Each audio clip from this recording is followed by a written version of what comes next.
जय मां कामाख्या। आपका बहुत बहुत स्वागत है कामाख्या धाम में।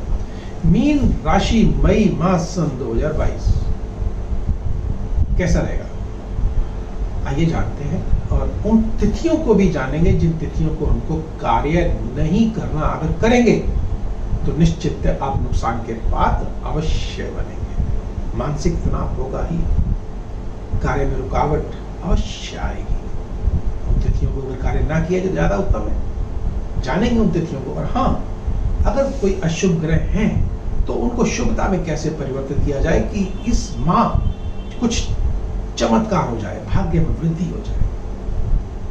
जानेंगे उस मां कामाख्या के छोटे से उपाय जिसके करने से निस्संदेह आपके भाग्य में वृद्धि होगी और इस माह को आप मंगलमय और चमत्कारी बना सकते हैं। आइए उन पहले त्योहारों को जान लेते हैं। इस माह के मुख्य त्योहार कौन से हैं? 3 तारीख को भगवान परशुराम जी की जयंती या अक्षय तृतीया। अक्षय तृतीया अर्थात इस दिन अगर आप कोई भी वस्तु अगर घर में लाते हैं तो वह कभी क्षय नहीं होता, अर्थात लंबे समय तक आपके पास रहती है, साथ रहती है। अब आगे बढ़ते हैं। 8 तारीख को गंगा जयंती, 9 तारीख को मां बगलामुखी जयंती। मां बगलामुखी जयंती जो कि शत्रुओं का नाश करती है, शत्रुओं को शांत कर देती है। इससे एक छोटा सा मंत्र है, अगर उस दिन अगर आप विशेष उपाय करेंगे तो निश्चित आपको लाभ अवश्य होगा। अगर कोई मुकदमेबाजी चल रही है तो वह अवश्य जो है सुलझ जाएगी। जानेंगे उस महा उपाय को भी और महाविधि को भी। 10 तारीख को मां सीता जी की जानकी मां की जयंती है और 12 तारीख को मोहिनी एकादशी है और 16 तारीख को बुद्ध देव जी की जयंती और 30 तारीख को सोमावती अमावस्या। अब अगर हम बात करते हैं सूर्य देव की, तो सूर्य देव 14 तारीख को वृषभ राशि में अर्थात तृतीय भाव पर प्रवेश कर जाएंगे। लेकिन उस जो 13 तारीख तक सूर्य देव राहु देव के साथ रहेंगे द्वितीय भाव पर, और यहाँ पर ग्रहण दोष लगाए हुए हैं। धन के भाव पर, परिवार के भाव पर, कुटुंब के भाव पर, विद्या के भाव पर, वाणी के भाव पर ग्रहण दोष, अर्थात बड़े धैर्य के साथ आप बड़ी समझबूझ के साथ इस माह को बिताएं, क्योंकि राहु और सूर्य देव आपके वाणी पर बैठे, तृतीय भाव पर बैठे, मुख के ऊपर बैठे हैं। राहु देव जो कि कुछ से कुछ करा देता है। राहु का संबंध धुएं से है। आप धुआं अगर ज्यादा प्रयोग करेंगे तो निश्चित है आपका स्वास्थ्य बिगड़ सकता है। और राहु और सूर्य देव के साथ बैठे हैं तो मान सम्मान प्रतिष्ठा में हानि हो सकती है, पिता को कष्ट हो सकता है अचानक। और ये सब ना हो इसके लिए क्या किया जाए, जानेंगे उस उपाय को। छोटा सा मां कामाख्या का उपाय है जिसके करने से निश्चित 100% आप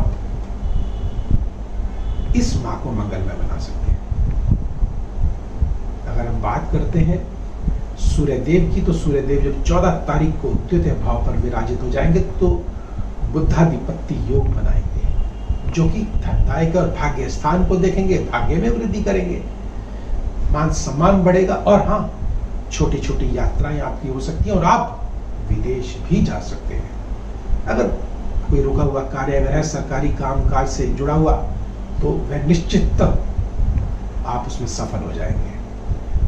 कोई अगर आपकी कुछ सरकारी नौकरी का कोई अगर संबंध बना हुआ है तो आप निश्चित नौकरी पा जाएंगे। लेकिन हाँ, केतु देव अष्टम भाव पर विराजित है तो कहीं ना कहीं धोखा या पीड़ा भी हमको सता सकती है, और ऐसा ना हो इसके लिए क्या किया जाए। क्योंकि शनि देव और मंगल देव द्वादश भाव पे बैठे हुए हैं। मंगल और शनि की युति जो कि टकराव वाली युति है, और जब वय के स्थान पर बैठी है तो वय आपका जो है अनाप शनाप हो जाएगा। आप समझ नहीं पाएंगे कि कहाँ कैसे खर्च करना है। और जब मंगल देव यहाँ बैठे हुए भाग्य के स्वामी जो है वह, और द्वितीय के स्वामी अर्थात धन के स्वामी वह द्वादश भाव में अर्थात वय के घर में बैठ गए, तो भाग्य में हानि होती हुई दिखाई दे रही है और धन की भी हानि होती हुई दिखाई दे रही है। और आपके अपने निज हाथों से अर्थात किसी मित्र मंडली के द्वारा यह धन का व्यय होगा। अगर आप चाहते हैं कि धन का व्यय ना हो तो यारों दोस्तों से, मित्रों से, भाई बंधुओं से थोड़ी सी दूरी बनाकर रखें इस माह को बस, और समझदारी के साथ कार्य को करें, क्योंकि शनि 7 में है तो निश्चित आलस्य आपको देगा और इस आलस्य को भी आपको त्यागना है। इसके साथ साथ क्योंकि आय के स्वामी भी वह द्वादश भाव में बैठे हैं तो अर्थात आय भी बढ़ेगी लेकिन व्यय भी आपका हो जाएगा। ऐसा ना हो इसके लिए आपको एक छोटा सा उपाय देंगे जिसके करने से निश्चितता इस माह को आप मंगलमय बना सकते हैं। अब हम बात करते हैं शुक्रदेव की। शुक्रदेव उच्च के होकर लग्न में विराजित है, अर्थात जो जातक सौंदर्य संबंधी प्रसाधनों से, कार्यों से जुड़े हुए हैं, निश्चित उनको लाभ होगा, अवश्य लाभ होगा और किसी गुप्त तरीके से लाभ होगा, क्योंकि अष्टमेश होकर के वह लग्न में विराजित है और तृतीयेश होकर के पराक्रम के द्वारा, हिम्मत के द्वारा, साहस के द्वारा आप इस धन को प्राप्त करेंगे। अगर आप पुरुष हैं तो किसी स्त्री के माध्यम से आपको लाभ अवश्य होगा, आपका भाग्य उदय होने जा रहा है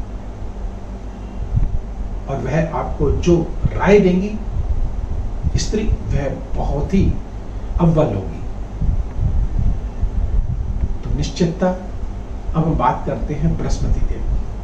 बृहस्पति देव जो कि लग्न में विराजित है, ज्ञान के देवता गुरुदेव लग्न में विराजित है, ज्ञान के भंडार के साथ यह माह आपका बीतेगा, अर्थात सुखों में वृद्धि होगी, ज्ञान में वृद्धि होगी।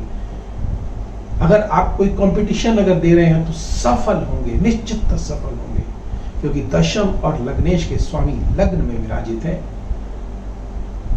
और यहीं से ही जब बृहस्पति देव पंचम दृष्टि से संतान भाव को देखेंगे तो संतान पक्ष की तरफ से भी आपको लाभ अवश्य होगा, कोई शुभ समाचार आपको अवश्य मिलेगा। आपकी विल पावर, आपकी इच्छा शक्ति प्रबल होगी, बढ़ेगी।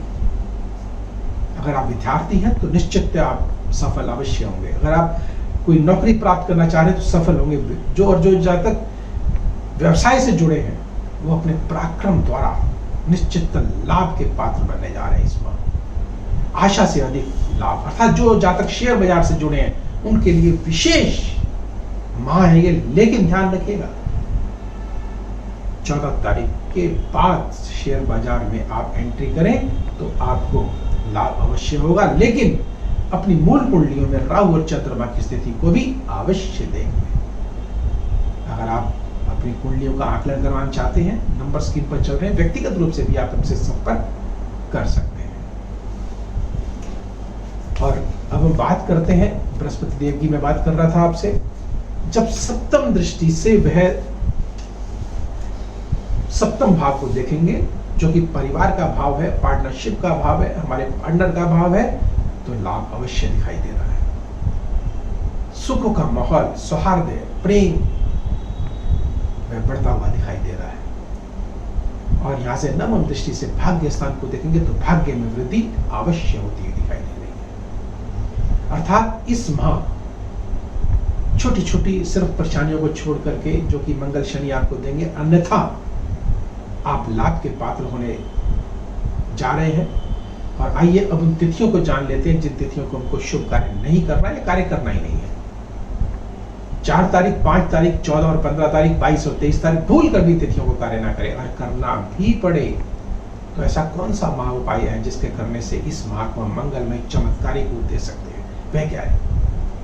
आइए जानते हैं। 6 मुखी रुद्राक्ष लीजिएगा, काम्य सिंदूर उसके ऊपर लगाइएगा और अपने सिर के तकिए के नीचे रात को रख के सो जाइएगा। प्रातःकाल अपने सिर के ऊपर से 3 बार घुमाएंगे और मां दुर्गा के चरणों में रख करके आएंगे और वहां अपनी प्रार्थना लगाएंगे। और एक छोटा सा मंत्र है और उस मंत्र का प्रयोग करेंगे तो निश्चित मैं आपको 100% विश्वास के साथ कहूंगा कि लाभ आपको अवश्य मिलेगा और जो अशुभ ग्रह है वह शुभता में परिवर्तित अवश्य हो जाएगा। वह मंत्र कौन सा? शौम ओम ओम ठा, इसकी एक माला जाप करते हुए आप मां के चरणों में आप रखें और देखें फिर कमाल, चमत्कार देखें कैसे आपको इस माह आपको चमत्कार देखने को मिलेंगे। अगर आपको ये वीडियो पसंद आया हो, लाइक करें, सब्सक्राइब करें और बेल बटन को अवश्य दबाएं, जिससे अगला वीडियो आपके पास सबसे पहले पहुंचे और आप लाभान्वित हो सके। तो अब मुझे दीजिए आज्ञा। जय माता।